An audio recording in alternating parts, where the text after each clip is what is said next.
نحمده ونصلي على رسوله الكريم اما بعد فقد قال الله تبارك وتعالى كما ورد في سورة آل عمران اعوذ باللہ من الشیطان الرجیم بسم اللہ الرحمن الرحیم اذ قال اللہ تعالی یا عیسی ابن مریم وَإِذْ قَالَ اللَّهُ يَا عِيسَىٰ إِنِّي مُتَوَفِّيكَ وَرَافِعُكَ إِلَيَّ وَمُطَهِّرُكَ مِنَ الَّذِينَ كَفَرُوا وَجَاعِلُ الَّذِينَ اتَّبَعُوكَ فَوْقَ الَّذِينَ كَفَرُوا إِلَىٰ يَوْمِ الْقِيَامَةِ وَقَالَ عَزَّ وَجَلَّ كَمَا وَرَدَ فِي سُورَةِ النِّسَاءِ وَقَوْلُهُمْ إِنَّا قَتَلْنَا الْمَسِيحَ عِيسَى ابْنَ مَرْيَمَ وَمَا قَتَلُوهُ وَمَا صَلَبُوهُ ولكن شبه لهم وإن الذين اختلفوا فيه لفي شك منه ما لهم به من علم إلا اتباع الظن وما قتلوه يقينا وقال عز وجل كما ورد في سورة المائدة وكنت عليهم شهيدا ما دمت فيهم فلما توفيتني كنت أنت الرقيب عليهم وَأَنْتَ عَلَى كُلِّ شَيْءٍ شَهِيدٌ وقال عز وجل كما ورد في سورة الزمر الله يتوفى الأنفس حين موتها والتي لم تمت في منامها فيمسك التي قضى عليها الموت ويرسل الأخرى إلى أجل مسمى صدق الله العظيم رب اشرح لي صدري ويسر لي امري واحلل عقدة من لساني يفقهوا قولي اللهم ربنا الهمنا رشدنا واعذنا من شرور انفسنا اللهم ارنا الحق حقا وارزقنا اتباعه وارنا الباطل باطلا وارزقنا اجتنابه آمین یا رب العالمین۔ آپ کے علم میں ہے کہ آج میں وفات مسیح کے موضوع پر گفتگو کروں گا۔ اس کے پس منظر کے ضمن میں چند باتیں آپ کو بتانا چاہتا ہوں۔ نمبر ایک تو یہ کہ جتنے بھی فتنے اٹھے ہیں امت میں اور جو اب بھی اٹھ رہے ہیں وہ سلسلہ ختم ہونے والا تو نہیں ہے۔ ثلاثون دجالون کذابون چلتا رہے گا قیامت تک۔ تو ان میں ایک مشترک بات یہ ہوتی ہے کہ وہ کسی ایسے مسئلے کو جس پر کہ موجودۃ الوقت حالات جو ہوتے ہیں ان کے مطابق فضا سازگار ہوتی ہے اور اس کا کوئی جذباتی پہلو بھی ہوتا ہے، لیکن جو امت کے اجماع کے خلاف ہوتا ہے اس پر ڈیرا لگاتے ہیں، اس پر گفتگو کرتے ہیں، اس کو لوگوں کے منوا لیتے ہیں۔ اس کا نتیجہ کیا ہوتا ہے کہ چونکہ وہ چیز مجمع علیہ ہوتی ہے، امت کا اجماع ہے 1400 برس سے، اب اگر اس شے کو انہوں نے غلط ثابت کر دیا اپنے زوم میں اور عام لوگوں سے کہ جو صاحب علم نہیں ہے، کہ جو نہیں سمجھ سکتے بات کو، اسے منوا لیا، اس کا مطلب ہے کہ اب اس شخص کے معتقد ہو گئے اور اسلاف سے منحرف ہو گئے کہ یہ تو بے وقوف سے سب لوگ، یہ سارے ہمارے علماء، یہ سارے محدثین، یہ سارے مفسرین، یہ سب بے وقوف تھے، یہ بات بھی نہیں کر سکے۔ یہ ہے وہ شخص، یہ مجدد وقت ہے جس نے یہ بات کہی۔ اس کی ایک مثال یہ ہے وفات مسیح کا معاملہ۔ اس کی ایک مثال میں آپ کو دیتا ہوں، ایک دوسرا فطرہ، وہ بھی غلام احمد کے نام سے شروع ہوا، غلام احمد پرویز۔ وہ یتیم پوتے کی وراثت کا یہ مسئلہ لے کر کھڑا ہو گیا۔ جیسے یہ غلام احمد قادیانی وفات مسیح کا کیسے ہو سکتا ہے کہ ہمارے نبی جو ہے وہ تو فوت ہو کر زیر زمین دفن ہو گئے اور یہ عیسیٰ جو ہے یہ آسمان پر اٹھا لیے، کیسے ممکن ہے؟ اب ظاہر بات ہے عام آدمی جو ہے مسلمان جس کی حضور سے محبت ہے، حضور کی دل میں تعظیم ہے، عظمت ہے، عقیدت ہے، وہ اس جال میں پھنس جائے گا۔ پھر وہ اپنے دلائل کے ساتھ اس کو جو ہے وہ، اور چونکہ ماحول بھی جو میں سب عرض کروں گا کہ اس کے موافق ہو جاتا ہے اس وقت۔ غلام احمد پرویز نے کیا کہ یتیم پوتے کا مسئلہ، اب یہ اجماع ہے اگر کسی شخص کا کوئی بیٹا اس کی زندگی میں فوت ہو جائے تو اس کا وراثت میں حصہ نہیں ہوتا، وراثت ہوتی ہے انہی میں جو اس کی موت کے وقت موجود ہو، بیٹے ہوں بیٹیاں ہوں۔ اب اگر جو فوت شدہ بیٹا ہے اس کے کوئی یتیم بچے ہیں تو اب اس میں بڑی ایک جو ہے دلیل، دیکھیے جی یتیم بچے بیچارے وہ محروم ہو گئے، یتیم بچوں کا تو زیادہ حق ہونا چاہیے. تو یہ تو قانون جو ہے اگر یہ اس پر اجماع ہے تو پھر وہی بات کہ یہ سب بے وقوف لوگ تھے اور یہ تو بڑے سخت دل اور سنگ دل لوگ تھے جنہوں نے یہ بات گھڑ رکھی. یہ میں نے آپ کو دو مثالیں دے دی. اب ظاہر بات ہے کہ جو اسلام کا قانون میراث ہے، قانون وراثت ہے، اس کی کچھ بنیادیں ہیں، اس کے کچھ اصول ہیں، ان اصولوں پر وہ کھڑا ہے اور اس کے مطابق جو ایک فیصلہ ہے وہ ہے. تو بہرحال یہ میں نے آپ کو مثال دی ہے کہ کسی ایسے مسئلے کو لے کر اس پر ڈیرا لگا لینا، مورچہ بنا لینا، اس سے اپنی عقیدت پیدا کر لینا، اسلاف سے برگشتہ کر دینا کہ یہ کوئی لوگ سمجھدار نہیں تھے، یہ بے وقوف لوگ تھے، جاہل لوگ تھے. اچھا، اب اسی پس منظر میں سمجھیے کہ 19ویں صدی کے اواخر میں کیا صورتحال ہندوستان میں ہو گئی تھی. انگریز آ گیا تھا اور 1857 کے بعد اس کی براہ راست حکومت قائم ہو گئی تھی. اس سے پہلے 1757 سے 1857 تک جو بھی حکومت تھی ایک تو پورے ہندوستان پر نہیں تھی، لیکن یہ کہ جو بھی تھی وہ ایسٹ انڈیا کمپنی کی تھی، تاج برطانیہ کی نہیں تھی. 1857 کے بعد حکومت قائم ہو گئی. اب ظاہر بات ہے کہ جب انگریزوں نے فتح کیا ہمیں تو ہم پر روب طاری ہوا کہ نہیں.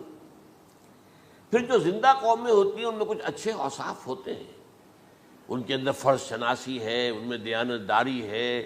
انگریز ڈپٹی کمشنر تھا، 9 بجے کا وقت ہے تو ٹھیک 9 بجے دفتر میں موجود ہوگا. ہمارے لوگ جو آ رہے ہیں لیٹ آرام سے، لیکن یہ ہے کہ ان کی یہ چیزیں جو ہوتی تھی پھر بات اگر کی ہے تو اس کو پورا کیا ہے. تو اس حوالے سے ان کا رعب ہوتا ہے. اسی طور پر اس زمانے میں ایک صورت یہ پیدا ہو گئی کہ نیوٹن کی فزکس آ گئی. اب معلوم ہوا کہ یہ تو گویا کہ آسمان کی وحی سے بھی زیادہ معتبر ہے. سائنس سے جو بات ثابت ہو جائے بس وہ حق ہے، اور جو ثابت نہ ہو سکے وہ ایسے ہی ہے، وہ تو گویا کہ اوہام ہے، ان کی کوئی حیثیت نہیں. اب اس زمن میں کیا ہوا، اس وقت جو ہے سر سید احمد خان ایک شخصیت ابھری. انہوں نے جب دیکھا کہ اسلام کی بہت سی چیزیں جو ہیں وہ سائنٹیفک جو انداز فکر ہے اس میں فٹ نہیں بیٹھتی. یہ فرشتے کس بلا کا نام ہے، سائنس تو نہیں بتاتی ہمیں. لہذا انہوں نے کہا فرشتہ کوئی نہیں ہے، یہ فورسز آف دی نیچر کو فرشتہ کہہ دیا گیا. یہ جن کیا بلا ہوتے، کوئی جن ون نہیں ہے، وہ تو سائنس کی اس میں تو نہیں آتے، دکھائی نہیں دیتے، کوئی جن نہیں. یہ تو جو مشتعل مزاج کے لوگ ہوتے ہیں انسان، ان کو جن کہہ دیا گیا کہ وہ آگ سے پیدا ہوئے. جیسے ہم کہہ دیتے ہیں فلاں شخص غصے میں آگ بگولا ہو گیا، تو وہ آگ تھوڑی ہو جاتا، یہ تو استعارہ ہے. اس طرح یہ جو معجزات ہیں یہ کوئی شے نہیں، ان کی بھی فزیکل توجیحات. یہ حضرت موسیٰ جب پار ہوئے اپنی قوم کو لے کر سمندر کے تو یہ کوئی معجزہ نہیں تھا، یہ کوئی حضرت موسیٰ کی ضرب کی وجہ سے پھٹا نہیں تھا سمندر، بلکہ وہ تو مد و جزر کا معاملہ تھا. جس وقت سمندر اترا ہوا تھا جزر میں تھا تو موسیٰ اپنی قوم کو لے کر گزر گئے. جب فرعون آیا اپنے لشکر کے ساتھ تو سمندر مدھ پر آ گیا، چڑھ آیا، لہذا وہ ہلاک ہوئے.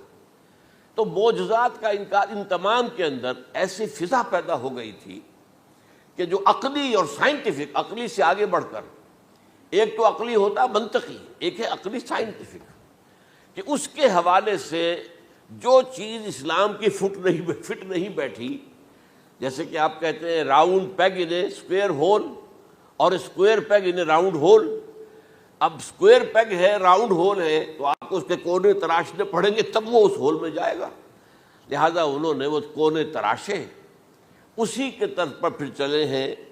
جو آپ کو معلوم ہے علامہ مشرقی، انہوں نے بھی جب شروع کیا اپنا دھندا تو ان کے پہلے کتاب کیا تھے، مولوی کا غلط مذہب نمبر 1، مولوی کا غلط مذہب نمبر 2، مولوی کا غلط مذہب نمبر 3، چھوٹے چھوٹے کتاب سے شائع کر رہے ہیں. مولویوں سے علماء سے برگشتہ کر دیا. اب معلوم ہوا کہ یہ شخص ہے مجدد وقت، یہ مولویوں کے پاس تو کچھ نہیں ہے. اسی کا معاملہ پھر وہ انکار حدیث کی شکل میں آیا، جن میں کہ ایک بڑی شخصیت جو ہے وہ غلام احمد کی، غلام احمد پرویز، کیونکہ اللہ تعالیٰ نے اسے صلاحیت دی تھی، اچھا انشاء پرداز تھا، لکھنا اچھا آتا تھا، بولتا بھی اچھا تھا. تو ظاہر بات ہے فتنہ وہی شخص پیدا کر سکتا ہے جو باصلاحیت ہو. جس میں کوئی صلاحیت نہیں وہ کیا فتنہ پیدا کرے گا؟ وہ نہ دنیا میں کوئی ترقی کرے گا، نہ دین میں کرے گا، نہ فتنہ انگیزی کر سکے گا. وہ تو جیسا بھی ہے معاملہ عام معمول جو ہے لوگوں کا، جیسی بھیڑ چال چل رہی ویسے چل جائے گا. تو اس فضا میں اصل میں غلام احمد پرویز نے جو ڈیرا لگایا وہ وفات مسیح پر تھا۔ یہ سب غلط ہے۔ یہ کہ مسیح زندہ آسمان پر اٹھا لیے گئے، کیسے ممکن ہے؟ ممکن ہے یہ کوئی الہونی بات ہے؟ سائنس اس کو مان سکتی ہے؟ وہ تو اصل میں ٹھیک ہے، ان کا کہنا کیا ہے کہ مسیح کو سولی تو چڑھایا گیا تھا لیکن وہ اس پر مرا نہیں، فوت نہیں ہوا، موت واقع نہیں ہوئی۔ پھر جب اس کو اتار لیا گیا تو وہ زخمی تھا، مجروح تھا، لیکن تھا زندہ۔ پھر اس کو غار میں رکھ دیا گیا۔ پھر اس کے جو معتقدین تھے انہوں نے اس کی مرہم پٹی کی، اس کا علاج کیا، پھر وہ ٹھیک ٹھاک ہو کر پھر وہ وہاں سے چلا گیا، وہاں چھوڑ گیا اپنے اس شہر کو، یروشلم کو، اور اس ملک کو، فلسطین کو، اور پھر وہ آ گیا کشمیر میں، اور کشمیر میں وہ فوت ہوا۔ اس کی قبر موجود ہے، کسی قبر کی کوئی پرانی بوسیدہ قبر کا نام لے لیا، فلاں قبر جو ہے وہ عیسیٰ ابن مریم کی۔ یہ ہے سارا معاملہ۔ اب ظاہر بات ہے کہ چونکہ ایک انسان کا زندہ آسمان پر اٹھایا جانا، وہ جو سائنسی ذہن ہے وہ اس کو نہیں مانے گا۔ چاہے قرآن مجید کے اندر تو خرق عادت اور بھی بہت سے ہیں۔ آخر اصحاب کہف 300 برس تک سوتے نہیں رہے، یہ کوئی سائنس کے حساب کتاب سے صحیح ہے؟ یا یہ ہے کہ حضرت عزیر علیہ السلام 100 برس تک مردہ رہے پھر زندہ کر دیے گئے، ان کا گدھا بھی زندہ کر دیا گیا جیسا کہ سورہ بقرہ میں آیا، لیکن ان کا کھانا جو ہے وہ صحیح رہا، اس کو مسا نہیں، اس میں کوئی بدبو نہیں آئی۔ تو واقعات ہوتے ہیں ایسے، اللہ تعالیٰ جو چاہے کرے، خرق عادت ٹھیک ہے۔ فطری قانون جو بھی ہے، جو لاز آف دی نیچر اللہ نے بنائے ہیں اور اس کے مطابق ہی دنیا چل رہی ہے، لیکن اللہ تعالیٰ کے ہاتھ ٹوٹ نہیں گئے، بند نہیں ہو گئے، اختیار ختم نہیں ہو گیا۔ میں کیا کروں؟ میں تو قانون بنا بیٹھا، اب تو میں کچھ نہیں کر سکتا۔ میں تو قانون بنا چکا ہوں کہ آگ جلاتی ہے، اب اگر ابراہیم کو آگ میں ڈال دیا تو میں تو نہیں بچا سکتا، اس لیے کہ قانون ہے، وہ میرا بنایا ہوا قانون۔ لیکن ہم یہ سمجھتے ہیں، ہمارا ایمان ہے اللہ تعالیٰ جو ہے وہ قادر مطلق ہے، وہ جب چاہے اپنے ہی بنائے ہوئے کسی قانون کو توڑے۔ اسی کو کہتے ہیں خرق عادت۔ خرق کے معنی ہوتا ہے پھاڑ دینا، توڑ دینا۔ جیسے کہ وہ سورہ کہف میں لفظ آتا ہے کہ وہ حضرت موسیٰ کو جن کے پاس بھیجا گیا تھا، بزرگ کے پاس، انہوں نے اس کشتی کا جس میں وہ سوار تھے اس کا ایک تختہ پھاڑ دیا، توڑ دیا، خرقہ۔ تو خرق عادت، عادت سے مراد کیا؟ عام عادی قانون، laws, physical laws, chemical laws, جو بھی دنیا میں چل رہا ہے، بایولوجیکل لاز، ان کو جب چاہے اللہ توڑے اور اپنی خصوصی مشیت کا اس کے اندر اظہار کر دے۔ اب اس سلسلے میں جو میں نے آیات آپ کو سنائی ہیں، اور اسی طرح کی کچھ اور آیات بھی ہیں، ان میں قادیانی نے اور قادیانیوں نے اصل ڈیرا لگایا ہے لفظ وفات پر۔ اصل میں یہ لفظ کیا ہے؟ جو لوگ عربی زبان سے واقف نہیں، ان کو بڑی آسانی، وفات وفات وفات، یہ تو آ گیا، توفیتو، توفیتا، متوفی کا، اے موسیٰ میں تمہیں وفات دے دوں گا، اے اللہ جب تو نے مجھے وفات دے دی، تو وفات تو قرآن میں ہے۔ پھر اس کے ہوتے ہوئے یہ مفسرین کو کیا ہو گیا؟ ان کا دماغ خراب ہو گیا تھا۔ یہ تمام محدثین جو ہیں اتنی عقل بھی نہیں تھی ان میں۔ تو یہ وہ بات جو میں پہلے بیان کر چکا ہوں۔ اب میں آپ کو بتاتا ہوں اصل میں عربی زبان کا قاعدہ۔ عربی زبان کے اندر ایک سے حرفی روٹ ہوتا ہے، اس سے الفاظ بنتے چلے جاتے۔ مختلف کھانوں میں پانی ہے، پانی کو آپ نے گلاس میں ڈال دیا، کوئی اور شیپ ہو گئی، کپ میں ڈالا کوئی اور شیپ ہو گئی، اور تشت میں ڈالا کوئی اور شیپ ہو گئی، شیپ تو بدل جائے گی، ہے تو وہی کا وہی پانی۔ تو اسی طریقے سے مثلاً میں مثال دے رہا ہوں آپ کو، علم یعلم، علم، کسی شے کو جان لیا، عالم یعلم، اعلامن، کسی کو کچھ بتا دیا، علما خود جان لیا، اور عالم یعلم اعلامن، کسی کو کچھ بتا دینا، علم یعلم تعلیمن، کسی کو کوئی بات بڑی اچھی طرح ذہن نشین کرانا، بار بار دہرانا، سمجھا دینا، یہ تعلیم ہو گئی۔ تعلم یتعلم تعلمن، خود علم حاصل کرنا۔ اب علم یعلم سے عالم بنا، اور علم یعلم سے معلم بنا، اور تعلم یتعلم سے خود علم حاصل کرنا، اس سے متعلم بنا، متعلم جو کہ علم حاصل کر رہا ہے۔ اسی طرح استعلام، علم حاصل کرنا، کسی چیز کے بارے میں جسے ہندی میں کہتے جانکاری حاصل کر لینا، اویئرنیس حاصل کر لینا. اب وہی لفظ ہے علم. اب کہیں آپ اس کے مادے کو دکھا کر اور اس کے معنی میں الٹ پھیر کریں گے تو جو شخص عربی زبان سے واقف نہیں وہ تو نہیں جانے گا اس کو. اسی طرح کی مثال ہے وفا، وفا یفی، وقا یقی، وفا یفی، اوفا یوفی ایفاءن، وفا یوفی توفیتن، توفا یتوفا تعفن، اور استیفا. یہ اسی طریقے سے میں نے مثال آپ کو دے دی. وفا یفی کے مادے سے اس مصدر سے کوئی لفظ قرآن میں نہیں آیا، لیکن اردو میں آپ کو معلوم ہے نا بڑا پیارا مصرع ہے. وہ وعدہ ہی کیا جو وفا ہو گیا. بھائی وعدہ وفا کرو، وعدہ پورا کرو. اس کے معنی ہے پورا کر دینا، کسی کو کوئی چیز پوری دے دینا. اور اس کے بعد اوفا یوفی، اس کے معنی بھی وہی ہے، بھرپور. اس سے بنے گا اوفو بعہدی اوف بعہدکم. یہ جو سورہ بقرہ کے 5ویں رکوع میں آیا ہے، یہودیوں تم میرے عہد کو پورا کرو تو میں تمہارے عہد کو پورا کروں گا. تم میرے عہد کو پورا کرو. میں نے تم سے عہد لیا تھا کہ جو رسول نبی امی آئیں گے، نبی رسول امی، اس کو تمہیں ماننا ہے، اس کا ساتھ دینا ہے. اوفو بعہدی، اب اس عہد کو پورا کرو. اوف بعہدکم، تو میں تمہارے ساتھ برکات خیرات جیسی پہلے رہی ابھی باقی رکھوں گا. وفا یوفی، پورے اہتمام سے پورا کر دینا، کسی کو دے دینا چیز پورے اہتمام کے ساتھ. جیسے علمہ یعلم، پورے اہتمام کے ساتھ درجہ بدرجہ ایک بات ذہن نشین کرنا. یوفی، اس کا جیسے وَإِبْرَاهِيمَ الَّذِي وَفَّى، ذرا اس ابراہیم کا تذکرہ کرو جس نے سارے تقاضے جو اللہ کے تھے پورے کر دیے، بھرپور. جو امتحان آیا اس میں وہ ثابت قدم نکلے. توفا یا توفا، یہ آیا کسی شے کو پورا پورا لے لینا. اب ایک ہے پورا پورا دے دینا، ایک ہے پورا پورا لے لینا. ایک ہے کسی کو علم دینا، علمہ یعلم تعلیما، کسی کو پورا دینا. وفا یوفی توفیتن، کسی سے علم حاصل کرنا. تعلم یتعلم تعلما، کسی سے پورا پورا لے لینا ہے. توفا یتوفی، اور اسی طرح استیفاء، کسی سے پورا لے لینا. یہ لفظ آیا ہے ویل للمطففین الذین اذا اکتالوا علی الناس یستوفون واذا کالوہم ووزنوہم یخسرون. ہلاکت و بربادی ہے ان ڈنڈی مارنے والوں کے لیے جو جب تول کر لیتے ہیں تو پورا لیتے ہیں، اور جب دیتے ہیں تو اس میں کمی کر دیتے ہیں، ڈنڈی مار جاتے ہیں. الا یظن اولئک انہم مبعوثون، کیا انہیں یاد نہیں رہا ہے کہ یہ دوبارہ اٹھائے جائیں گے، اللہ کے سامنے کھڑے ہوں گے، حساب ہوگا پورا پورا پیسے پیسے کا. تو یہ میں نے آپ کو اس گردان سے بتا دیا کہ ایک ہی لفظ جو ہے وہ کتنے معنی دے رہا ہے. مادہ ایک ہے، وفا یوفی پورا کر دینا، اوفا یوفی پورا کر دینا. لیکن توفا یتوفی پورا لے لینا، استیفاء پورا لینا. اذا اکتالوا علی الناس یستوفون واذا کالوہم ووزنوہم یخسرون. اب دیکھیے اس میں قرآن مجید جو ہے اس کے ضمن میں سب سے جو فیصلہ کن آیت ہے وہ سورہ زمر کی ہے.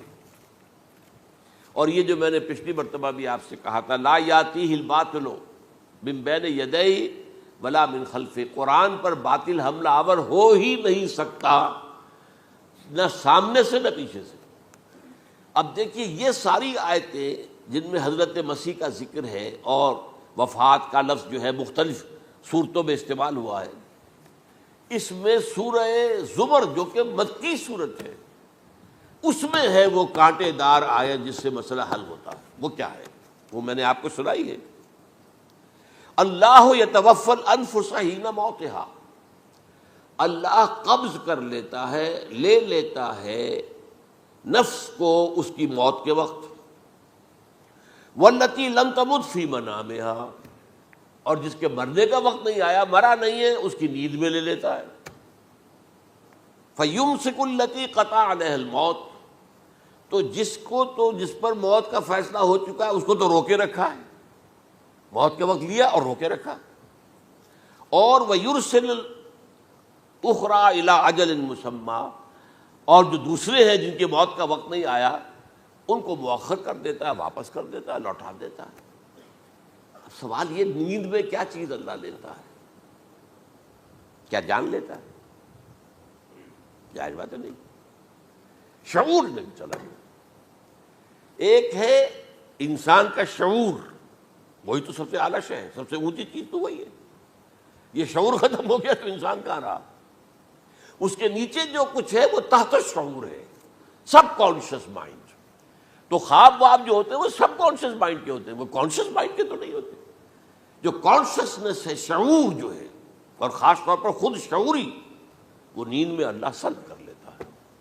تو محض شعور کے لیے بھی وفات کا لفظ آ گیا۔ ابھی تو جان یہی ہے، جو سویا ہوا ہے وہ مرا تو نہیں ہے، زندہ ہے۔ البتہ جب جس کو ہم موت کہتے ہیں وقت آیا تو شعور بھی لے لیا، جان بھی لے لی، دو چیزیں لے لی۔ حضرت عیسیٰ پر پورا اطلاق ہوا، مجسم عیسیٰ کو لے لیا، شعور بھی لے لیا، جان بھی لے لی اور بدن بھی لے لیا۔ تو گویا کہ لفظ توفا کا کامل اطلاق تو صرف عیسیٰ پر ہو رہا ہے۔ ہم جب مرتے ہیں تو ہمارا جسم تو یہی رہتا ہے، وہ تو گیا قبر میں، پورا قبض نہیں کیا اس نے، پوری شے کو اپنے قبضے میں نہیں لیا، جسم تو یہی ہے۔ لیکن یہ کہ موت کے اندر ظاہر بات ہے کہ جان گئی، اور جان ہی اصل چیز ہے۔ جب جان نکل گئی تو یہ کیا ہے؟ یہ تو یوں سمجھیے کہ اب ایسی چیزیں جلدی سے قبر میں دبا دو، ورنہ یہ سڑے گی، گل جائے گی۔ اور قبر میں بھی کیا ہوگا؟ کیڑے ویڑے کھائیں گے، ختم کریں گے، الا ماشاءاللہ جس کو اللہ چاہے۔ انبیاء کرام اور شہداء کی جسموں کو اللہ تعالیٰ نے محفوظ رکھا ہوا ہے، واللہ عالم۔ تو اس اعتبار سے تو اب توفا، اللہ یتوفی الانفس حین موتها۔ اب نفس کا لفظ دیکھیے، یہ قرآن مجید میں نمبر کتنے معنی میں آیا؟ ایک تو پورا وجود کسی کا یہ نفس ہے، میرا نفس، نفسی نفسی نفسی۔ کیا ہوگا جب قیامت کے دن ہم بول رہے ہوں گے؟ اور جو اللہ کے لیے بھی لفظ آ گیا نفس، نفس کے معنی ہم جب بولتے ہیں عام طور پہ تو وہ تو برے سچ میں بولتے ہیں، بھائی یہ نفسانی تقاضے ہیں، ان کو ذرا دبا کے رکھو۔ لیکن یہ نفس، یحذرکم اللہ نفسہ، اللہ تمہیں ڈراتا ہے اپنے آپ سے، یعنی اللہ اپنی ذات سے ڈراتا ہے کہ وہ جہاں رؤوف اور رحیم ہے وہاں پر وہ عذاب دینے والا بھی ہے، انتقام بھی لیتا ہے، شدید العقاب بھی ہے۔ تو یہ بھی ہو گیا نفس۔ پھر نفس جو ہے ہم اس کو بھی کہہ دیتے ہیں، جو کہ نفس کی ایک کیفیت ہے خاص، نفس لوامہ، نفس امارہ، نفس مطمئنہ، یا ایتھا النفس المطمئنہ ارجعی الی ربک راضیۃ مرضیہ۔ تو یہاں پر کیا ہے؟ نفس سے مراد پہلا جو ٹکڑا ہے، اللہ یتوفی الانفس حین موتہا، شعور جو ہے اس پر لفظ نفس کا اطلاق ہوا۔ اور جب موت ہوتی ہے تو شعور کے ساتھ جان بھی اس کے اندر شامل، وہ نفس کا اطلاق ہو گیا اس پر بھی۔ اور اصل میں لفظ توفا جو ہے اس کا حقیقی مفہوم اگر پورا ہوا ہے اس معنی میں کہ پورا کا پورا لے لینا، تو وہ تو صرف حضرت مسیح علیہ السلام کے بارے میں ہے۔ شعور جمع جان جمع جسم، وہ سب کے سب اللہ تعالیٰ نے لے لی۔ تو یہ اصل میں اس آیت کے اوپر جو ان لوگوں نے زور لگایا ہے، اس میں اس اعتبار سے کہ یہ لفظ وفات جو ہے اس کے اوپر جو ہے عام طور پر وفات کے معنی ہے موت ہے، حالانکہ قرآن مجید میں موت کا لفظ بھی تو آیا ہے نا، ان موتہا واللتی لم تمت، یہ سارے الفاظ موت کا لفظ بھی تو آتا ہے نا۔ لیکن یہ کہ وفات کا لفظ بھی ہے، کوئی شک نہیں ہے، حضور کی وفات ہو گئی، فلاں کی وفات ہو گئی، یہ بھی ہے، لیکن یہ اس کا ایک استعمال ہے۔ وفا یفی، اوفا یوفی، وفا یوفی، توفا و یتوفی، استیفا یستعفی، یہ سارے الفاظ اسی سے وفا کے لفظ سے بن رہے ہیں۔ اب یہ کہ اس کے ضمن میں عقلی بات آپ کے سامنے رکھنا چاہتا ہوں۔ یہ تو میں نے آپ کے سامنے اس لفظ کے حوالے سے، کیونکہ سارا ڈیرا اس لفظ پر ہے ان کا۔ دیکھیے پہلی بات عقلی طور پر یہ ہے جو قرآن سے ثابت ہے، رسول کبھی قتل نہیں ہو سکتا اور رسول کبھی مغلوب نہیں ہو سکتا۔ اس میں فرق ہے نبی اور رسول کا، نبی قتل ہو سکتا ہے، رسول قتل نہیں ہو سکتا۔ اب یہ علیحدہ بحث ہے، نبی کون ہوتا ہے، رسول کون ہوتا ہے۔ اس میں جو اجماع ہے تمام امت کا وہ کیا ہے کہ رسول خاص ہے، نبی عام ہے۔ نبی بہت آئے ہیں، 1.25 لاکھ آئے ہیں بعض روایات کی روح سے، رسول بہت تھوڑے 313 آئے ہیں۔ قرآن مجید میں یوں سمجھیے کہ 20 کے قریب تو انبیاء کا ذکر ہے، اور 5-7 ہیں جو رسول ہیں۔ حضرت نوح رسول ہیں، آدم تو رسول نہیں تھے، نبی تو تھے۔ حضرت شیس رسول تو نہیں تھے، نبی تو تھے۔ حضرت ادریس رسول تو نہیں تھے، نبی تو تھے۔ نبی تو رسول جو ہیں پہلے وہ تو حضرت نوح ہے۔ تو اس طریقے حضرت جو ہود ہیں، پھر حضرت صالح ہیں۔ اس حوالے سے نبی اور رسول کے فرق کو سمجھیے تو قرآن کہتا ہے کتب اللہ لاغلبن انا ورسلی، اللہ نے طے کر دیا ہے، لکھ دیا ہے، میں اور میرے رسول غالب آ کر رہیں گے۔ رسول مغلوب نہیں ہو سکتے۔ نمبر 2، وَلَقَدْ سَبَقَتْ كَلِمَتُنَا لِعِبَادِنَا الْمُرْسَلِينَ أَنَّهُمْ هُمُ الْمَنْصُورُونَ وَأَنَّ جُنْدَنَا لَهُمُ الْغَالِبُونَ۔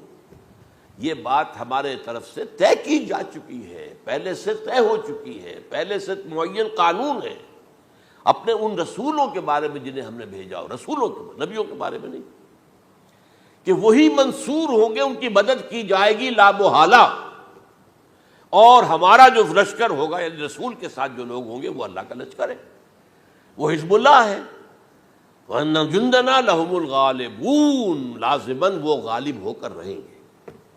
یہ 2 چیزیں جو ہے قرآن مجید کے اندر، یہ 2 آیات نص سے قطعی ہیں کہ رسول کبھی مغلوب نہیں ہو سکتا، رسول کبھی قتل نہیں ہو سکتا۔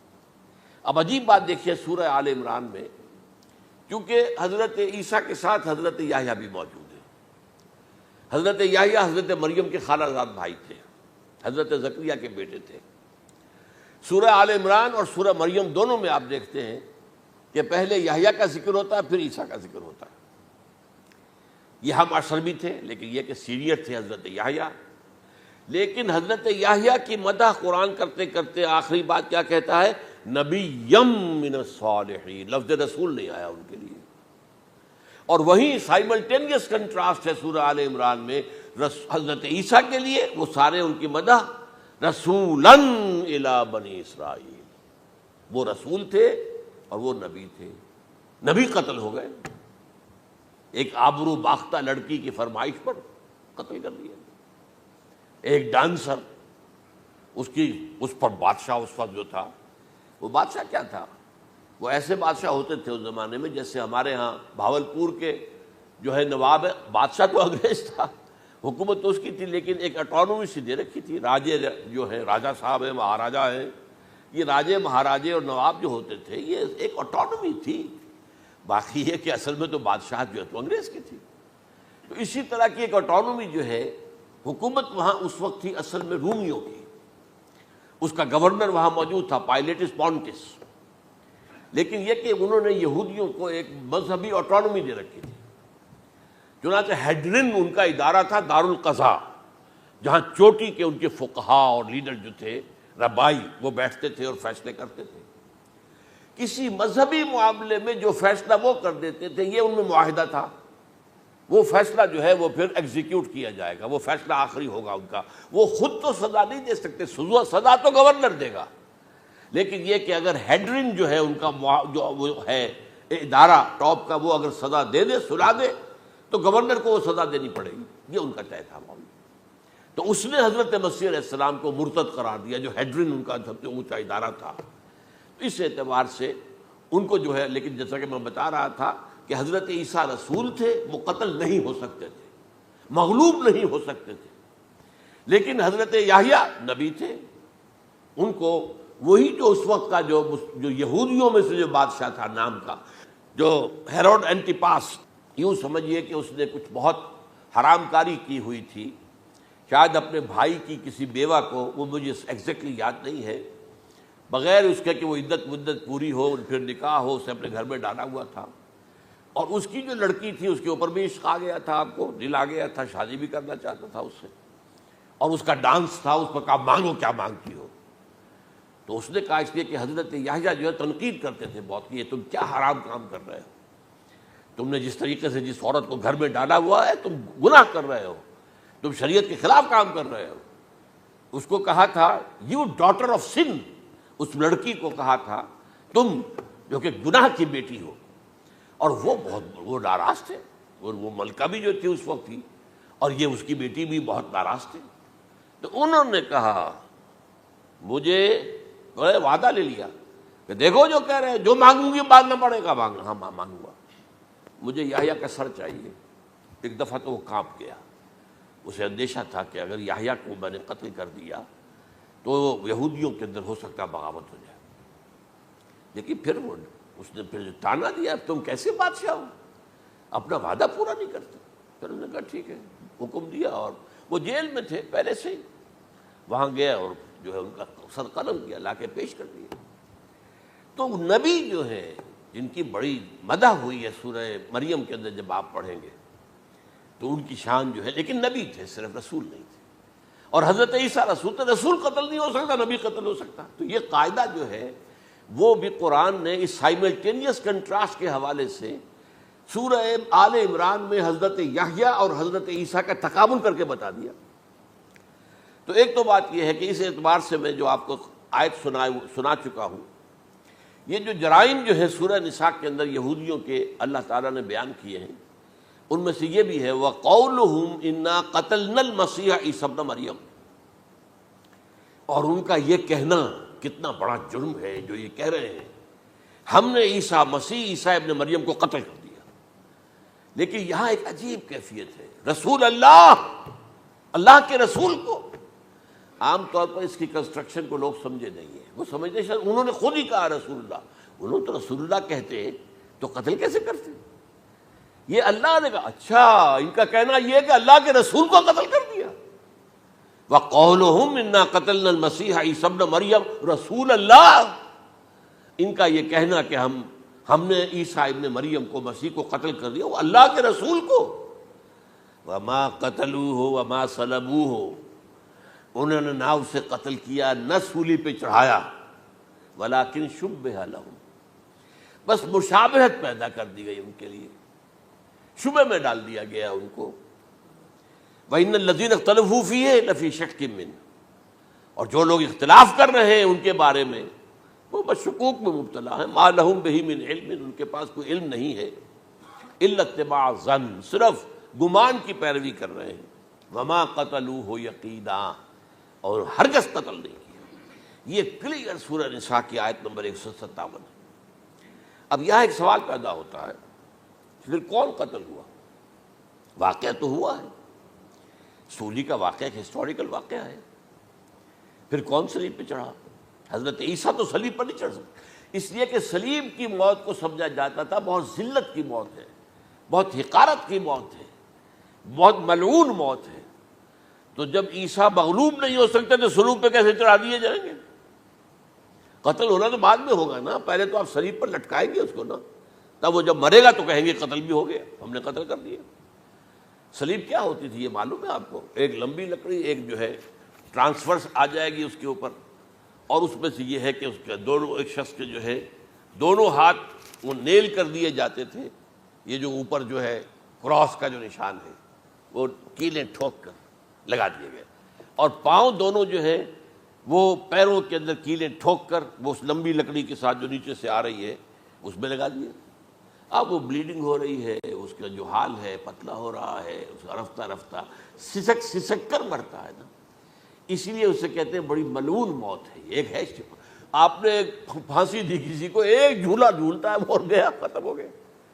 آج کل تو کیا ہوتا ہے, کرسی پہ بٹھایا, ذرا کرنٹ چھوڑا اور گئے صاحب, کو ٹیکا لگایا پتہ ہی نہیں چلا, اور پیٹ ٹیکے کے ساتھ آدمی مر گیا. تو یہ بھی ہوتا ہے, لیکن یہ کہ بدترین موت جو ہے صلیب کی موت ہے. تو یہ واقعہ تو ہوا ہے صلیب کا, لیکن یہ کہ کون مرا؟ اب دیکھیے عیسائیوں کا کہنا کیا ہے. عیسیٰ صلیب پر چڑھے, وہاں فوت ہو گئے, مر گئے, پھر انہیں نکالا گیا, ایک قبر میں رکھ دیا گیا. لیکن قبر وہ جو تھی اس طرح نہیں تھی زمین میں کھودی ہوئی, بلکہ ایک پہاڑ کے اندر ایک چھوٹا سا کھو تھا, غار سی, وہاں رکھ دیا گیا. لیکن وہاں سے وہ زندہ ہو گئے. اگلے دن جب لوگ آئے تو دیکھا وہ قبر تو خالی ہے, عیسیٰ کہاں گئے؟ وہ زندہ ہو کر آسمان پر اٹھا دیے گئے, اور آسمان پر جانے سے پہلے وہ اپنے حواریین سے ملے بھی تھے, کہا میں زندہ ہوں. یہ ہے ان کا عقیدہ. اور اس کے بعد یہ بھی عقیدہ ہے کہ دوبارہ آئیں گے، قیامت کے قریب آئیں گے، یہ بھی عقیدہ ہے۔ ہمارا عقیدہ کیا ہے؟ نہ سولی پر چڑھے نہ قتل ہوئے، بلکہ اللہ نے انہیں اٹھا لیا، بل رفعہ اللہ الیہ، اللہ تعالیٰ نے انہیں اٹھا لیا۔ جیسے کہ آتا قرآن میں، یا عیسیٰ انی متوفیک ورافعک الیہ، اے عیسیٰ میں تمہیں قبض کر لوں گا، قبضے میں اپنے لے لوں گا اور اپنی طرف اٹھا لوں گا، رافعک الیہ، یہ قرآن مجید کا قول ہے۔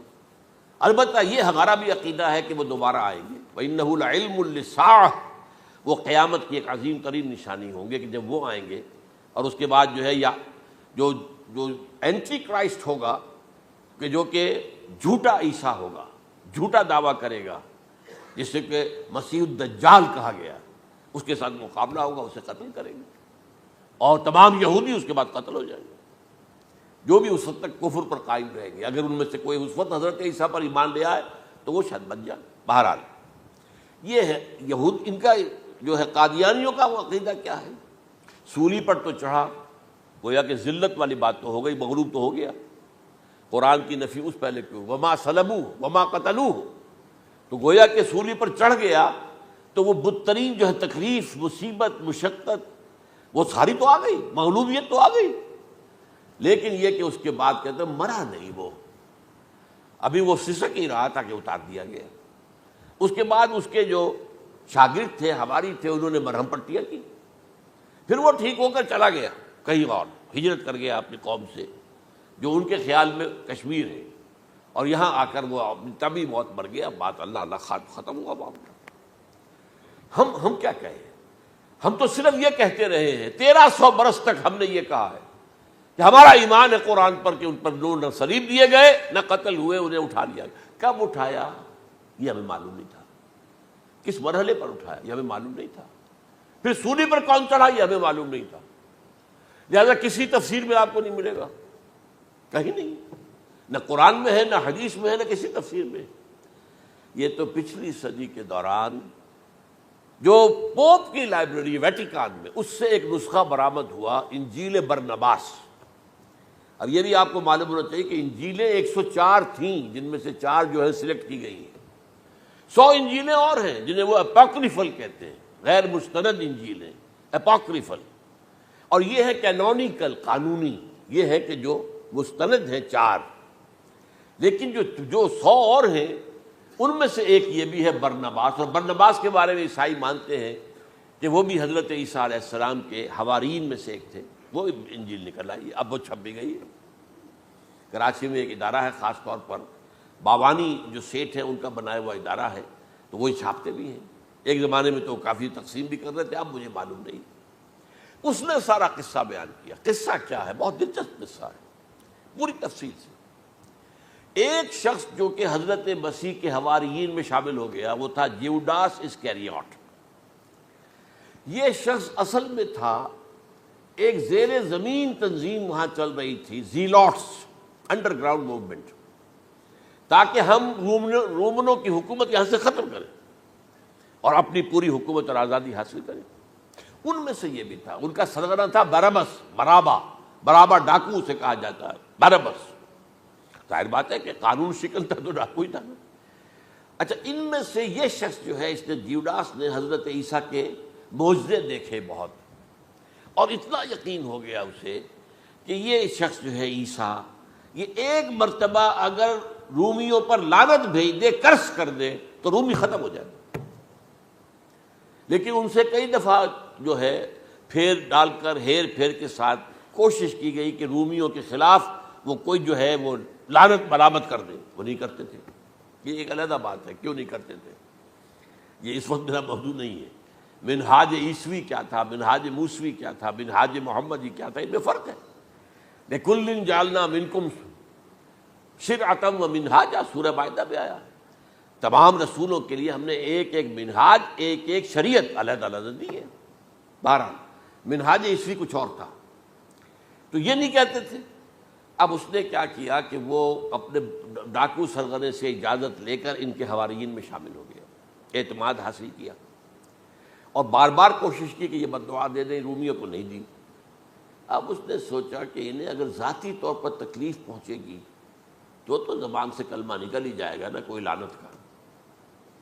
اس نے پکڑوایا حضرت عیسیٰ کو، کیونکہ جب یہ فیصلہ ہو گیا تھا ان کے قتل کا، ہیڈرن جو ہے ادارہ وہ دے چکا تھا، اس کا فتویٰ تھا یہ واجب القتل ہے، یہ مرتد ہے، لہذا اس کو قتل کر دیا جائے. اور یہ فیصلہ جو ہے وہ رومی گورنر تک پہنچایا جا چکا تھا.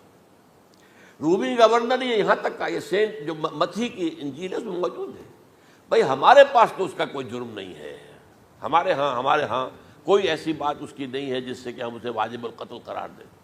ان کا نہیں، ہمارا حکم ہے، ہمارا فیصلہ تمہارا طے ہے، چاہے مذہبی معاملے میں کوئی فیصلہ ہمارا ہوگا تو تمہیں جو ہے ایگزیکیوٹ کرنا ہوگا. بہرحال اس وقت حضرت مسیح روپوش ہو گئے گرفتاری سے بچنے کے لیے. ایک باغ میں تھے وہ، وہاں پر رات کے وقت انہوں نے اپنے حواریین کے ساتھ لاسٹ سپر کہتے ہیں اس کو، لاسٹ سپر کھانا کھایا، آخری کھانا تھا. اور اس کے بعد اس نے فرمایا آج کی رات تم میں سے ایک میرے خلاف غداری کرے گا.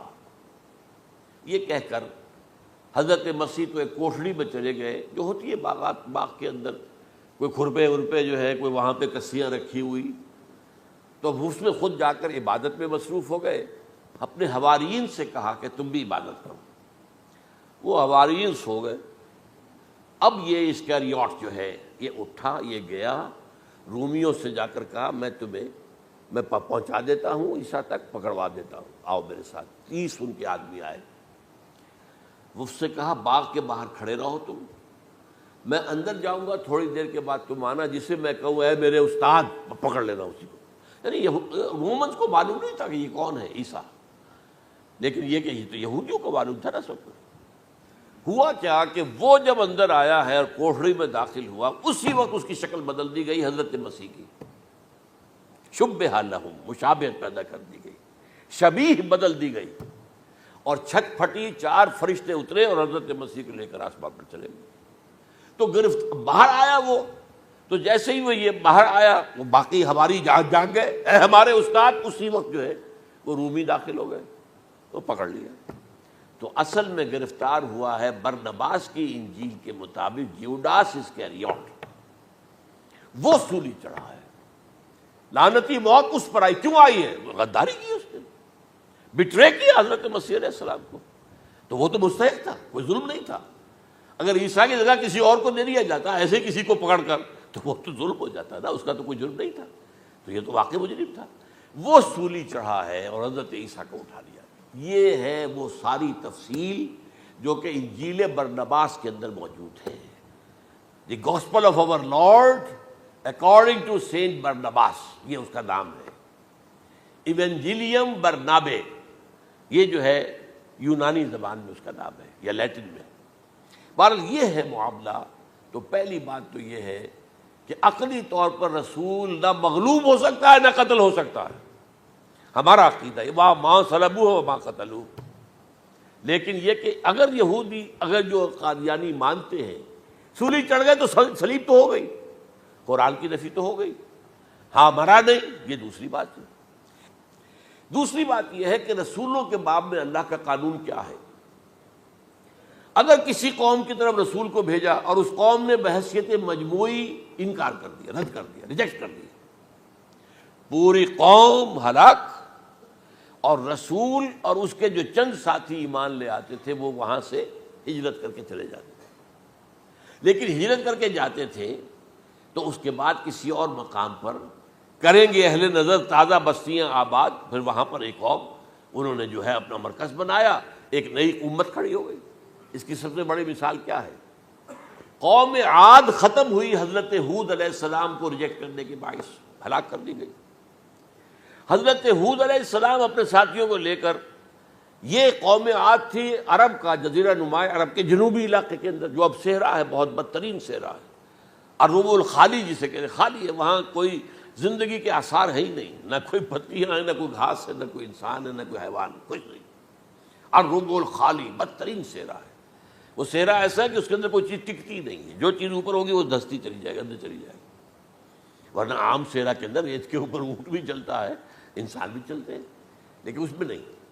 تو یہاں پر قوم عاد جو ہے آباد تھی، اور اب جو ہے وہ سیٹلائٹ سے دیکھ لیا گیا ہے کہ قوم عاد کا جو بڑا بادشاہ تھا شداد، اس نے جو جنت بنائی تھی وہ موجود ہے، زیر زمین اسی صحرا کے نیچے دفن شدہ موجود ہے، جس کو کہا گیا ہے الم تر کیف فعل ربک بعاد ارم ذات العماد التی لم یخلق مثلها فی البلاد، ایسے ایسے ستونوں والا جیسے پہلے دنیا میں بنے ہی نہیں تھے۔ وہ قوم عاد تھی، بڑی زبردست قوم تھی، قوم جبارین، لیکن یہ کہ اس کے بعد ہلاک ہو گئی۔ اب حضرت ہود اپنے مسلمان ساتھیوں کو لے کر نکل گئے، جزیرہ نما عرب کے مغربی کونے میں جا کر، شمال مغربی کونے میں آباد ہو گئے، وہاں ایک نئی قوم پیدا ہوئی سمود۔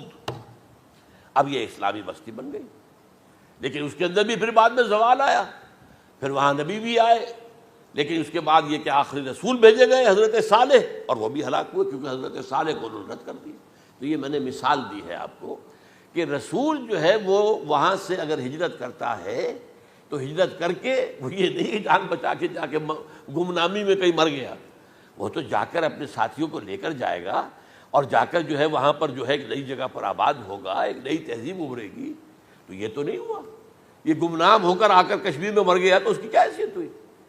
حضرت عیسیٰ علیہ السلام یا تو اگر ہجرت کرتے، یا جب انہیں معلوم ہو گیا تھا کہ میرے قتل کا فتویٰ ہو گیا ہے، تو آپ وہاں سے ہجرت کر سکتے تھے، لیکن اپنے ساتھیوں کو تو لے کر جاتے نا، اپنے حواریین کو لے کر جاتے، اور کہتے ہیں 12 حواریین کے علاوہ اور بھی کوئی 70 کے قریب لوگ تھے جو ان پر ایمان لائے تھے، ان کو لے کر جاتے، کسی جگہ جا کر آپ آباد ہوتے، وہاں ایک نئی جو ہے بستی بنتی، وہاں مسلمانوں کی ایک آبادی ہوتی۔ تو ان میں سے تو کوئی شے بھی نہیں ہوئی، بات ہی ختم ہو گئی۔ لہذا عقلی طور پر بھی یہ بات ثابت نہیں ہو سکتی، خلاف عقل ہے، قرآن کے اصولوں کے خلاف ہے کہ وہ پھولی چڑھے ہوں لیکن مرے نہ ہوں، پھر اتر گئے تو مرہم پٹی کر دی۔ اچھا، کیا رومنوں کو اور یہودیوں کو پتہ نہیں چلا کہ مریم پٹی ہو رہی ہے اس کی اور عیسیٰ مرا نہیں ہے؟ اگر ان کے پتہ چل جاتا تو کیا وہ چھوڑ دیتے؟ اب مرہم پٹی کے بغیر تو 12 جو شخص سولی پر لٹکا رہا ہے وہ تو تقریباً مردہ ہی ہوتا ہے نا۔ وہ چلیے ہو سکتا ہے کہ کوئی ایسا امکان ہو کہ اس کی نبض ابھی چل رہی ہو اور وہ اتار لیا جائے اور مرہم پٹی کر لی جائے تو بچ جائے، لیکن یہ کہ پھر اس کے بعد وہ اگر وہاں سے ہجرت کرتے تو وہاں سے وہ اپنے حواریین کو لے کر جاتے اور کسی نئی جگہ پر جا کر آباد ہوتے۔ ان دونوں اعتبارات سے یہ بات ناقابل قبول ہے، ناقابل یقین ہے۔ لیکن اسی مسئلے کو لے کر انہوں نے، جو جیسا کہ میں نے بتایا تھا، وفات ہو گئی، کیسے ہو سکتا ہے ہمارے نبی جو سید المرسلین ہے وہ تو زیر زمین دفن ہو گئے اور یہ جو آسمان پر اٹھا لیے گئے، یہ کیسے ہو سکتا؟ بس اس کے اوپر عام لوگ جو ہیں وہ متاثر ہوئے، اور خاص طور پر وہ سائنٹیفک مائنڈ جو بن گیا تھا، تو چونکہ سائنس کے اس خاکے کے اندر وہ بات فٹ نہیں بیٹھتی، لہٰذا ان لوگوں نے اس کو قبول کیا۔ اب یہ کہ یہ جو واحد استثناء ہوا ہے یہ کسی اور کے ساتھ نہیں ہوا۔ ویسے حضرت مسیح کی پوری شخصیت مستثنیٰ ہے، بن باپ کے تو کوئی اور رسول پیدا ہوا ہی نہیں، نہ نبی پیدا ہوا۔ پھر وہ معجزے جو حضرت مسیح کو ملے کسی نبی کو نہیں ملے۔ حضرت صالح کو ایک ہی معجزہ ملا تھا نا ایسا کہ لوگوں نے کہا کہ تم یہ اس چٹان میں سے ابھی ایک گابن اونٹنی برآمد کر کے دکھا دو، وہ دکھا دی گئی، پھر ہلاک کر دیے گئے۔ لیکن جو اور معجزے حضرت مسیح کو دکھائے ہیں وہ بچپن میں بولے ہیں، گود میں تھے یا پگھوڑے میں تھے، بولے ہیں انی عبد اللہ آتانی الکتاب وجعلنی نبیا۔ یہ بات نہ ہوتی تو حضرت مریم کے کیا حشر کرتی قوم کہ تمہاری بغیر شادی کے یہ کہاں سے لے آئی ہو تم، یہ تو ولد الزنا ہے۔ پھر تو یہ سارا معاملہ جو ہے حضرت عیسیٰ بولے ہیں وہاں پہ، خود وہ بچہ بولا۔ اب اس کے بعد بولنے کی لوگوں کے اندر کیا گنجائش تھی؟ زندہ کو مردہ کر دینا، ثم باذن اللہ، مردہ زندہ ہو گیا۔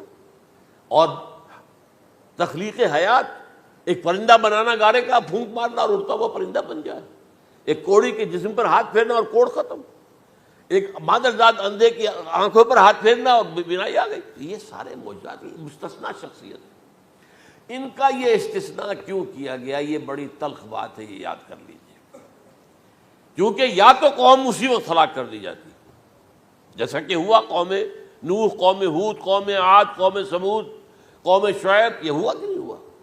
اور سدوم اور عمورہ کی بستیاں جہاں حضرت لوط بھیجے گئے، اور آل فرعون جو ہلاک کیے گئے، یا تو پوری قوم ہلاک کی جاتی؟ نہیں، یہ یوں سمجھیے کہ اس پورے معاملے کو درمیان میں سے ایک وقفہ دے دیا گیا، حضرت عیسیٰ کو اٹھا لیا گیا۔ اور حضرت عیسیٰ دوبارہ آئیں گے. یہ کیوں کیا گیا؟ اب اس میں بڑی تلخ بات آپ سے کہہ رہا ہوں، یہ آپ کے لیے قبول کرنا آسان نہیں، حلق سے نیچے اٹھنے کی مشکل سے. اس قوم کو زندہ رکھا گیا ہے جو ملعون اور مغضوب علیہم قوم ہے. سب سورہ فاتحہ میں مفسرین لکھتے ہیں ضالین یہ نصارہ ہیں اور مغضوب علیہم یہ یہودی ہیں. اور قرآن کہتا ہے لعن الذین کفروا من اہل الکتاب علی لسان داؤد عیسی ابن مریم، لعنت کی گئی. ایک ملعون اور مغضوب قوم کے ہاتھوں آخری امت محمد اور اس کا بھی بہترین حصہ، اس پر عذاب ان کے ہاتھوں آئے گا. عربوں پر عذاب یہودیوں کے ہاتھوں، اس لیے ان کو بچایا گیا. یہ میں نے کئی دفعہ واقعہ سنایا، مولانا اصلاحی صاحب بتایا کرتے تھے، کیونکہ وہ راجپوت تھے، یو پی کے راجپوت مشرقی حصے کے، کہ ہمارے ہاں کوئی نوجوان اگر کوئی بڑی گری ہوئی حرکت کرتا تھا تو اس کے سر پر چمار کے ذریعے، چمار کے ہاتھوں جوتا لگوایا جاتا تھا. اگر راجپوت کے سر پر راجپوت کا جوتا گرا تو چلو تکلیف تو ہوئی، لیکن یہ کہ راجپوت ہی کا جوتا گرا ہے نا، پڑا ہے. لیکن راجپوت کے سر پر چمار کا جوتا، جس کو آپ انگریزی میں کہتے ہیں to add insult to injury, وہ تکلیف بھی ہے جوتا کھانے کی اور انسلٹ ہے کہ ایک چمار مار رہا. یہ امت سب سے خیر امت ہے، کنتم خیر امت اخرجت للناس. اس کے لیے عذاب بھی بدترین آئے گا. اور کن پر آئے گا؟ اس امت کا جو اصل نیوکلیس ہے عرب، جس کے بارے میں حضور کی حدیث موجود ہے ویل للعرب، عرب کے لیے بہت بڑی ہلاکت.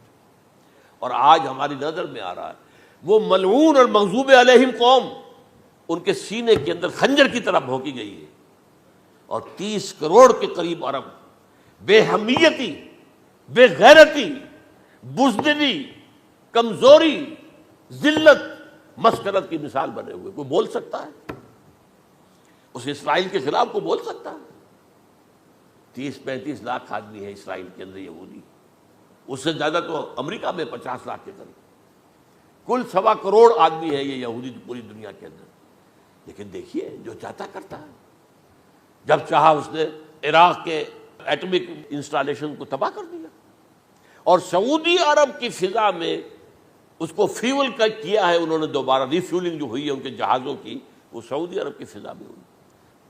یہ صورت جو ہے عربوں کے اوپر. اور اب جو آنا ہے آرمگدان، کیونکہ پوری عیسائی دنیا یہودیوں کے قبضے میں ہے، اور یہ رومی ایک حدیث کی روح سے 80 علم لے کر حملہ آور ہوں گے تم پر. اور یہ ہوگا مڈل ایسٹ میں. آپ کو معلوم ہے پوری دنیا میں کہا جا رہا ہے 3rd ورلڈ وار جو ہونے والی ہے وہ مڈل ایسٹ میں ہوگی.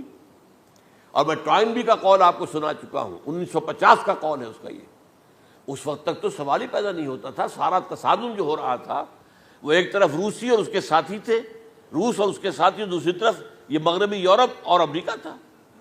کوئی مسلمانوں اور عیسائیوں کی کسی جنگ کا تو کوئی امکان نظر ہی نہیں آتا تھا.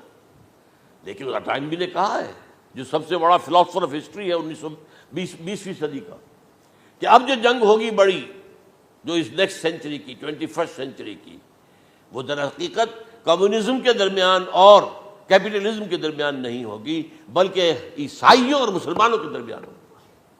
یہ میں اس کا حوالہ بھی پورا آپ کو دے چکا ہوں، اس نے یہ کہاں یہ بات کہی. تو یہ ہے، یہ بات جان لیجیے. اور مڈل ایسٹ میں ہوگی، گریٹر اسرائیل بنے گا.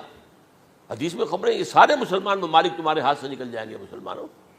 یہ عراق اور اردن اور یہ اور وہ، یہاں تک کہ ترکی، سعودی عرب کا بھی شمالی حصہ نکل جائے گا. البتہ مدینے کا جو ان کا پروگرام ہے اس کو اللہ نہیں پورا ہونے دے گا. مدینے میں داخلے کی ان کو اجازت نہیں ملے گی. بہرحال یہ سارا کچھ ہونے والا ہے. وہ وقت بھی آنے والا ہے کہ حضور کی ایک حدیث کے مطابق ایک شخص کے 1000 بیٹے ہوں گے تو 999 ختم ہو جائیں گے، ایک بچے گا. یہ وقت بھی آنے والا ہے کہ حضور فرماتے ہیں اتنی بڑی جنگ ہوگی، اتنی خوریزی ہوگی کہ پوری زمین اٹھ جائے گی لاشوں سے. تو پرندہ جو ہے، کوئی ایک تو پرندے ہوتے ہیں کہ جو مردار خور ہے، گدھ ہے، وہ تو بڑی خوشی سے اتریں گے، تناول فرمائیں گے لاشوں کو. اسی طریقے سے کوے ہیں، چیلے ہیں. لیکن جو نفاست پسند پرندے ہیں وہ لاش کے اوپر اترنا نہیں چاہتے. تو ایک پرندہ اڑتا چلا جائے گا، اسے کہیں زمین پر اترنے کی جگہ نہیں ملے گی، لاشیں ہی لاشیں ہوں گی. یہاں تک کہ وہ تھک ہار کر اس کے جو ہے پر جواب دے جائیں گے، گرے گا تو لاش پر گرے گا. یہ وقت آنے والا، اور یہ یہودیوں کے ہاتھوں، یا یہودیوں کے جو سپورٹرز ہیں اس وقت، جو ان کے ہاتھ میں آلہ کار ہیں، ان کے ہاتھوں آنا ہے۔ میرے نزدیک اس کام کے لیے اس ملعون قوم کو، کہ جو حضرت عیسیٰ کے زمانے سے ملعون ہو چکی ہے، اس کو باقی رکھا گیا ہے، اسے یہ موقع دیا گیا ہے۔ اس نے اسرائیل بنا لیا ہے، تقریباً 2000 سال کے بعد وہ دوبارہ آ کر آباد ہوئے اس سرزمین میں جہاں سے نکال دیے گئے تھے 70 عیسوی کے اندر۔ یہ سارا کچھ کیوں ہو رہا ہے؟ تو در حقیقت میرے نزدیک واللہ عالم حکمت خداوندی اس میں یہ ہے، انہیں روک کر رکھا گیا ہے اور حضرت عیسیٰ کو اٹھا لیا۔ پھر وہی عیسیٰ آئیں گے اور انہی کے ہاتھ میں یہ ہلاک ہوں گے، سوائے اس کے چونکہ جو ایک میں نے آپ کو کئی دفعہ حوالہ دیا ہے، فلاڈلفیا ٹرمپٹ ایک رسالہ نکلتا ہے پروٹیسٹنٹ عیسائیوں کا، انہوں نے یہ لکھا ہے، اس نے لکھا ہے ایک پرچے کے اندر کہ جب حضرت مسیح آئے گی اینٹی کرائسٹ ہوگا، وہ لکھا اس نے کہ وہ یہودی ہوگا، حالانکہ وہ پرو یہودی ہے۔ وہ جتنے بھی یہ جو کرسچن زائنسٹ ہیں، یہ تو یہودیوں سے بڑھ کر زائنسٹ ہیں، ان کے بڑے سپورٹرز ہیں۔ تو لیکن اس نے لکھا ہے اینٹی کرائسٹ ول بی اے جیو۔ ابھی کچھ عرصے پہلے آپ کو یاد ہوگا نوسٹریڈیمس کا بڑا چرچا ہو گیا تھا، اس کی جو ہے وہ پیشن گوئیاں، اور یہ کہ ایک مسلمان ہوگا اینٹی کرائسٹ، اور صدام کے بارے میں اشارے کیے جا رہے تھے کہ وہ اینٹی کرائسٹ ہوگا وغیرہ وغیرہ۔ لیکن انہوں نے لکھا ہے کہ وہ اینٹی کرائسٹ یہودی ہوگا، اور اس نے لکھا 80% یہودی قتل ہو جائے گا۔ یہ میں نے ایک تعویل کی ہے اپنے ذہن میں کہ 20% شاید وہ ہوں جو حضرت عیسیٰ کی جو سیکنڈ کمنگ ہے، آمد ثانی کے موقع پر ان پر ایمان لے آئیں اور وہ بچ جائیں۔ لیکن جو بھی حضرت عیسیٰ کا انکاری ہوگا وہ ختم کر دیا جائے گا، جیسے قوم نوح ختم ہوئی، قوم ہود ختم ہوئی، قوم عاد ختم ہوئی، قوم صالح ختم ہوئی، اسی طریقے سے۔ تو یہ قانون خداوندی پورا ہونا ہے۔ بس ایسے ہی ہے جیسے کسی کو پھانسی کا حکم تو ہو گیا ہو لیکن ابھی ایگزیکیوشن نہ ہوئی ہو، ہوتا ہے 2 سال 3 سال گزر جاتے کہ پھانسی کا حکم ہے لیکن یہ کہ اب وہ پھانسی نہیں ہو رہی ہے، وہ اپیلوں در اپیلیں معاملہ چل رہا ہے۔ یہ ہے میرے نزدیک واللہ عالم، اللہ تعالیٰ نے یہ کوڑا ان مسلمانوں کے لیے رکھا ہوا ہے کہ جن کے رتبے ہیں سوا، ان کی سوا مشکل ہے۔ جتنا اونچا مقام اللہ نے دیا عربوں کو، ان میں حضور کو اٹھایا، ان کی زبان میں اپنا آخری کلام نازل کیا، تو ان کی ذمہ داری بھی بہت ہے۔ جن کے رتبے ہیں سوا، ان کی سوا مشکل ہے۔ اقول قولی ھذا واستغفر اللہ لی ولکم ولسائر المسلمین والمسلمات۔